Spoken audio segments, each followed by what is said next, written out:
રામ રામ ડાયરાને તો આપણે જઈ રહ્યા છીએ સોલંકી વીર વસરત દાદાની જગ્યાએ જે ઝીંઝુવાડાથી 25 કિલોમીટર અંદર આવ્યું છે. જો મિત્રો આ રણ છે, ટ્રેક્ટર લઈને જઈ રહ્યા છીએ નીણ નાખવા. તો હવે આપણે જઈશું ગોડાઉનમાં. જો મિત્રો છે ને કેવડું મોટું ગોડાઉન છે જ્યાં નીણ પડી છે. જો મિત્રો મારો વિડીયો તમને ગમ્યો હોય તો લાઈક અને સબસ્ક્રાઈબ કરવાનું ભૂલતા નહીં, અને સાથે સાથે કોમેન્ટમાં જય વસરત દાદા લખવાનું ભૂલતા નહીં. તો મિત્રો જો અહીંયા ગૌશાળા છે મોટી.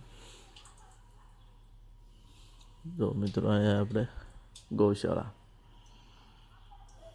જે વેગળ ગાયો વારી ગયા થાય એને બસાવવા માટે લેવા માટે વસરત દાદા ધીંગાણા ચડ્યા થાય એ જગ્યા આ બેટ જે વસરત દાદાનું ધડ પડેલું છે.